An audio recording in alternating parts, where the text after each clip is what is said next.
Ito ay Miyerkules, July 2, 2025. Nandito ako sa isang rest area sa state ng Alabama. Dito ako nagpalipas ng gabi. And paalis na tayo, pero bago tayo aalis, mabilis lang na inspection.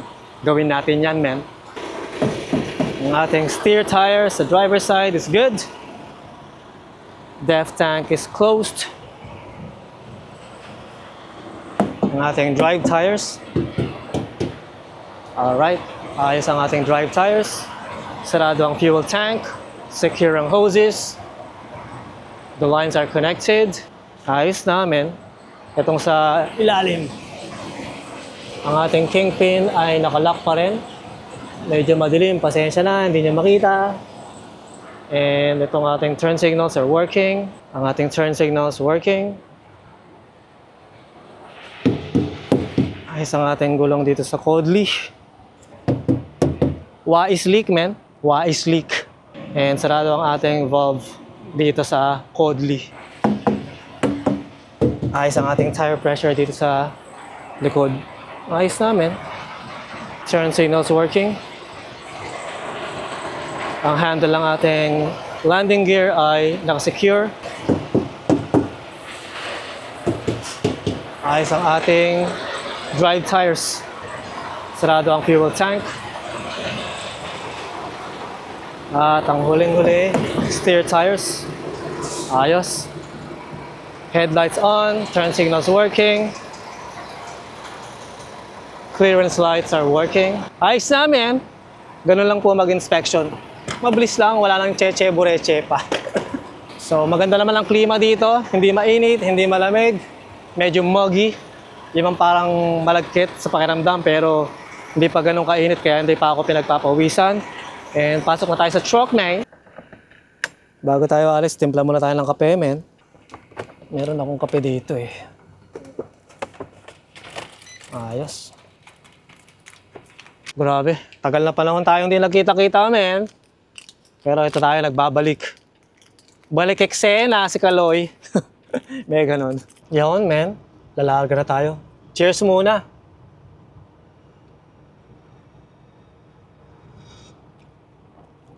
Sarap. Ayos na.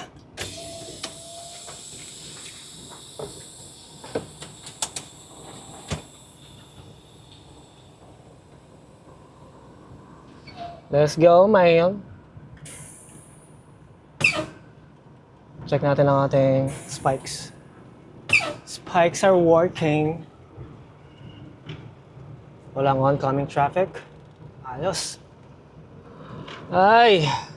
So as usual, no? Sa mga ganitong klaseng pagkakataon, pag umaalis ako ng rest area or truck stop kinabukasan, laging ganitong ginagawa ko. Rest area ng Alabama, kung anumang lugar to, maraming salamat sa mapayapa, maayos at ligtas na stay. Hey! So, bago ko magsalita, dito muna kayo sa Codley, men. Ayos na.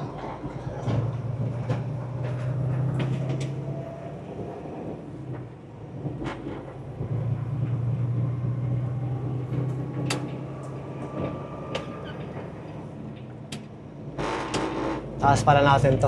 Yan. Tanggalin natin yung mga kung ano-ano mang nandyan. Para maganda yung ano ninyo. View. So ngayon ay empty tayong tumatakbo, no? Wala na akong kargada. Dahil kahapon, dineliver ko na yung pinick up kong load sa Scarborough. Saan ba ako nag-deliver kahapon? Putik, nakalimutan ko na kaagad Hindi, maalala ko yan. Yun, sa may anong tawag doon sa lugar na yon? Spartanburg. Yon. Nag-deliver ako kahapon sa Spartanburg, South Carolina. Excuse me po, South Carolina. And ang tank wash na pupuntahan ko ay sa may St. Rose, Louisiana. Ang layo niya ay 11 hours, no? Mga 1,050 kilometers. Ganun po kalayo yung empty miles na tinatakbo natin ngayon. And ano ba? Ang tank wash nga, Miyerkules nga ngayon, yung tank wash, Darating ako dyan mamayang mga bago magtanghali. Magpapahugas tayo ng ating trailer dahil yung pickup na kukunin ko ay bukas pa sa lugar na ang tawag ay Geismar, Louisiana. Ano yun, mga 1 oras yung layo niya mula sa St. Rose, yung tank wash. So magkapalipas ako ng gabi sa tank wash and bukas yung pickup, alas 11 ng umaga. Dadalhin ko naman yung load na yon sa Brampton. Yung umiinit namin. Grabe, ang daming nangyari, men. 2 linggo nga akong nawala, no? At patayin ko muna yung ating headlights. So sa 2 linggo na pagkakawala ko sa eksena, nandyan yung nanalo yung OKC, andyan yung na-injury si Halliburton, andyan yung pagbalik ni Alex sa Amerika. Congrats pala, Boss Gene, sa pagbalik mo sa Amerika, men. So ano-ano ba yung mga pinaggagawa ko nung 2 linggo na yon? Last week, nakapag-deliver ako sa Philadelphia, Pennsylvania. And pumick up ako ng load sa Chicopee, Massachusetts. Dinala ko yon sa St. Catharines. Hindi ko na na-video yung mga pangyayari na yon kasi exhausted ako, man. Exhausted sa gawaing bahay, oras sa pamilya, tapos sobrang hectic ng schedule na binigay sa akin na yon. Dahil nung pagka-deliver ko sa my Concord, 1 araw at kalahati lang akong natenga, tapos umalis ka agad. So parang di na ako nakapag-prepare, man. And hindi na nga rin ako nakapagdala ng baon nun. Tapos yung camera ko, man, napuno na yung memory card. Tapos yung computer ko naman, napuno rin yung storage niya, yung hard drive. So ang ginawa ko, ni-reformat ko na lang, man. Kasi gusto ko sanang i-save yung mga video para wala lang, ewan ko kung bakit. Gusto ko lang i-save pero ang ginawa ko, binura ko na lang. Ano pa bang nangyari? Yun lang yung mga nangyari, men. 2 linggo, bilis lang. Eto, July na nga ngayon. Cheers tayo sa inyo, men. And kahapon, Canada Day. And nagtatrabaho tayo, holiday. Tapos sa darating na Biyernes, 4th of July naman. Buti na lang, nagkaroon ako ng pick-up kaagad bukas, Huwebes. Hindi ako matitenga dito ng buong weekend. Ayos naman yan. So, umalis nga pala ako nung linggo. Grabe. Stressful yung pag-alis ko, men. Dumating ako ng yard ng 1:00 ng tanghali. Si Pete, mga 5 araw siyang nakatenga. Ang ginagawa ko, talagang pinapatay ko yung pinaka main switch ng battery para hindi nagdi-discharge. Putik na yan. Pagdating ko sa yard, ayaw mag-start, men. Na-drain yung battery. So, ang nangyari, tumawag ako ng roadside assistance ng company namin. Putik, ang tagal. 2 oras ako naghihintay. Ang tagal nilang makahanap ng assistance ng vendor. Kasi nga, siguro dahil linggo. Putik na yan. So, ang ginawa ko, kinancel ko na lang yung request ko. 2 oras na alas 3 na lang hapon yun, men.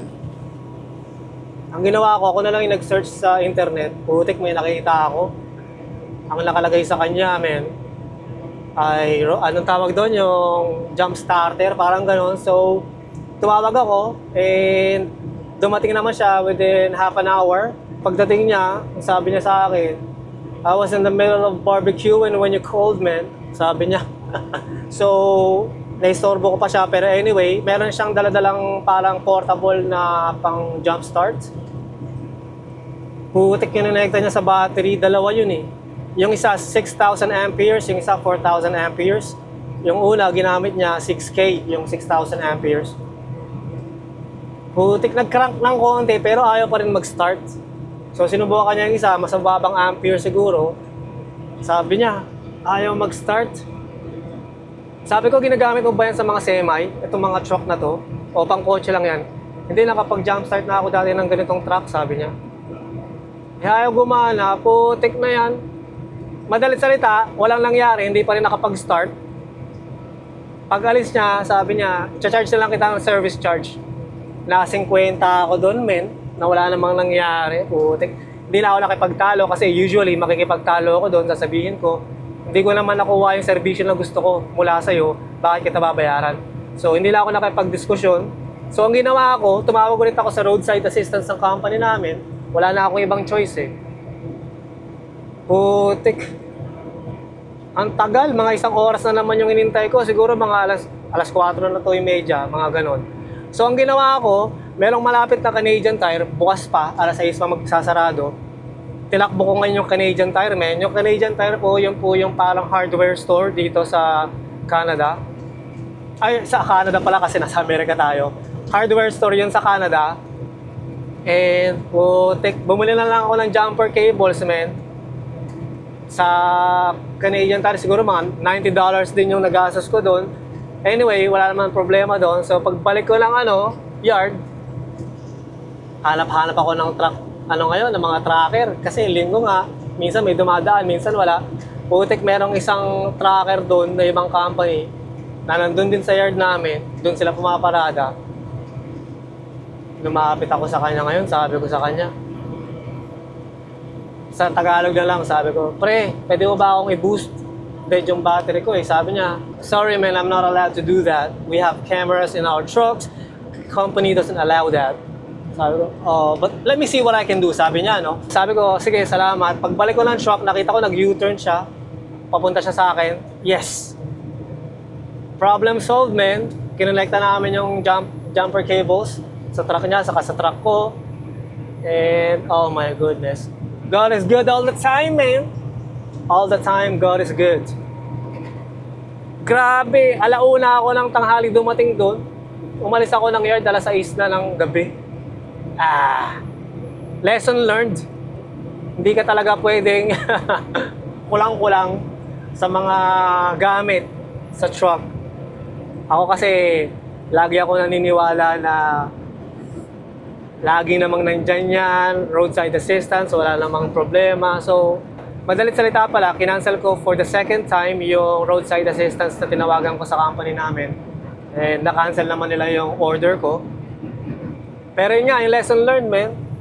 Kailangan meron kang tools, unang-una. Pangalawa, jumper cables. Pangatlo, yung mga basic lang na tools, man. WD-40, yung lubricant. Mga grasa, mga glad hand seals, screwdrivers, mga wrench, adjustable wrench, mga ganyan-ganyan. So, hindi po ako nag-i-invest sa mga ganong gamit, pero dahil sa nangyari nung linggo, nakapag-invest ako ng jumper cables. So, ayos na yon. Anyway, ang problema ngayon, men, yung battery ko, excuse me, palitin na, no? Kasi 3 taon na yung tanda niya. 3 years old na yung ating batteries. So, 4 yun, papalitan ko kapag nakabalik ako ng Canada. Ang sabi sa akin ng isang kumpare ko, ang presyo daw ng isang battery ay mga 130 to 150 Canadian dollars. So, 4 yung battery nito ni Pete. So, papalitan natin yun, mga 500 siguro yun. And then, meron pang labor. Siyempre, kakabit ng mekaniko yan. Ayoko naman ikabit kasi ang hirap yung reach ng tawag dito, yung terminal ng battery, parang kailangan talaga meron kang tool. Meron akong tool pero ayokong magkamali kasi kailangan mahigpit yan. Kaya ko naman palitan talaga pero hindi na, papapalitan ko na lang sa mekaniko namin, men.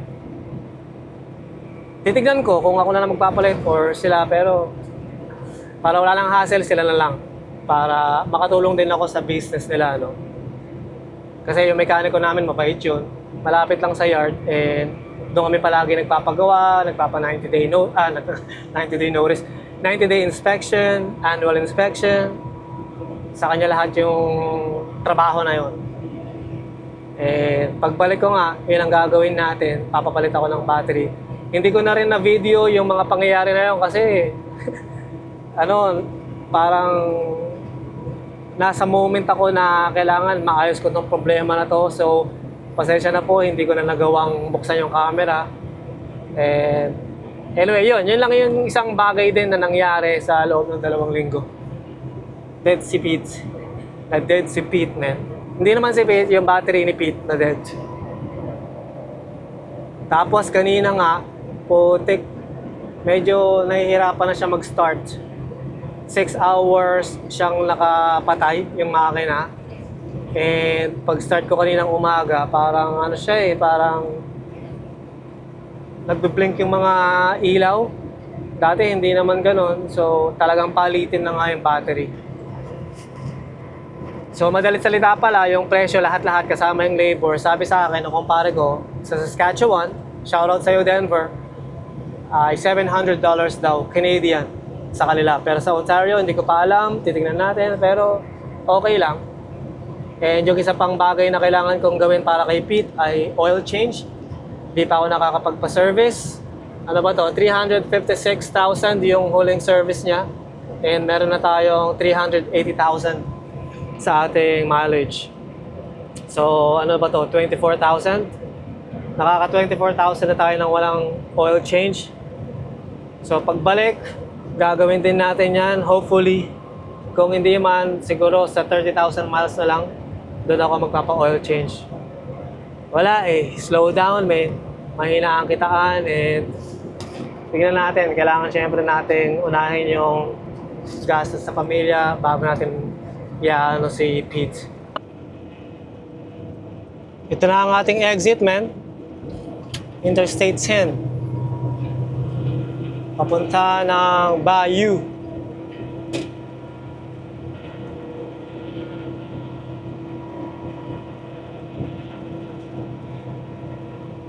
So pagka Interstate 10, papunta ng east, pupunta pala ng Florida yun.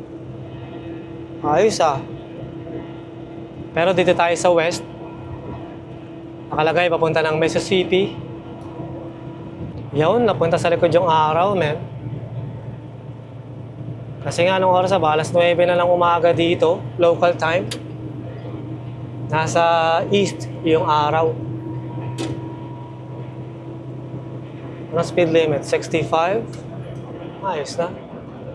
Dire-diretso na to hanggang New Orleans, Louisiana. Hanggang sa pupuntahan natin yung St. Rose. Ano to? So merong 4 lanes ang interstate na to. And exit only itong right lane. Dito tayo sa kaliwa. So yung right 2 lanes, actually yung right lane is exit only. And itong isang right lane ay either exit or diretso. So dito lang tayo hanggang matapos itong linya na to. Ay. Pagoda na ako Ilang oras pa lang ako nag-drive Ayan, left 3 lanes, dire-diretso lang, no? Mamaya pa siguro ito matatapos. It's either ito ang matatapos o yung pinaka-left lane ang matatapos. It's one or the other. Kasi eventually, magiging 2 lanes na lang tong interstate na to. Usually ganon, pero hindi natin alam. Baka mamaya dire-diretso na to hanggang New Orleans na 3 lanes. Hanggang sa pupuntahan natin. Ito na nga, itong right lane ay exit only. Merge tayo dito sa Wakali. Yaw. Ayos na. Parang gusto kong tumigil sa truck stop na to Hindi, doon na lang sa tank wash. Mismo. Kasi yung tank wash po na yun, no? Mga 6 na beses na akong pumunta ron. And yung pupuntahan ko ang customer para pumick up ng load bukas, mga naka-6 na beses na rin akong punta ron. So yun nga, yung truck stop sa tabi ng tank wash, mayroong roast chicken. Sarap ng chicken doon, men. Doon na lang ako kakain. So 70 na ang limit, naka 65 lang ako ngayon. So ano bang gagawin natin? Magsi-70 ba ako or let's just stay at 65? Empty tayo, so tignan natin yung fuel efficiency natin. 8.7 miles per gallon yung ating fuel efficiency. Kanina pa ako naka 65, mga ilang oras na, so nakaka-tempt na mag 70. Pero hindi naman ako nagmamadali, wala namang appointment na tinatawag, so let's just stay at 65 and save some fuel. Save some money na rin, di ba? Tamang takbong prente lang tayo. Or sabi nga ng iba, takbong pogi. Kahit hindi naman tayo pogi, ano lang, takbong prente na lang, yun na lang. Para sa mga pogi lang yung takbong pogi. Ang pogi mo, dahil mo sinasabi, Kaloy. Ganda naman ng interstate na to, no? Naging tulay. Talagang pinreserve nila yung, ano ba yan, tubig sa ilalim. Hindi nila sinira. Ang bagal naman itong mga to. So, naka-cruise ako ngayon ng 65. Cancel. Bagal eh. Saka natin unahan yung mga yan. Nakataas pa yung paa ng babaeng yun ah.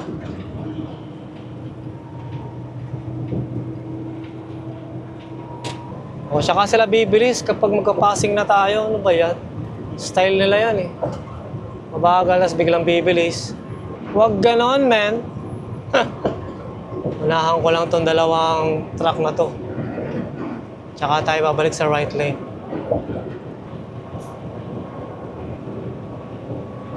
Ayos na.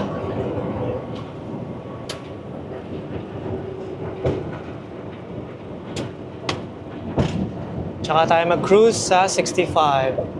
Ayos na. Ayos, ang ganda rito ah. Nandito tayo sa ano to, lake. Dito na tayo sa bayou. Wow, ang ganda ng interstate na to. Sa inyong lahat na nanonood ng video na to, welcome sa Louisiana, USA, man. Hey! Grabe, ano to, lake? Wow, ang ganda dito. Ngayon lang ako nakadaan dito. Ito po ang tinatawag na Interstate 10, westbound. Papunta tayo sa New Orleans. Grabe, ang ganda, no? Parang sarap mag-swimming dyan, no? Pag pumupunta ako dito sa Louisiana, doon lang ako sa bandang side road, sa bandang west. Ayos ah. Ganda, man. Ang laki ng nagastos nila dito. Talagang yung taxes ng mga taong bayan, ano? Talagang ginagamit para sa infrastructure. Ganda oh. Grabe, sarap sa mata. Naalala ko tuloy yung Confederation Bridge dyan sa may papuntang Prince Edward Islands. Parang ganito yun eh. Mga 17 kilometers yung tulay na yon. Atlantic Ocean yata yun. Pero ito, lake lang to eh. Irish Bayou. Dito na tayo sa Bayou, man. Ay, ang ganda rito ah.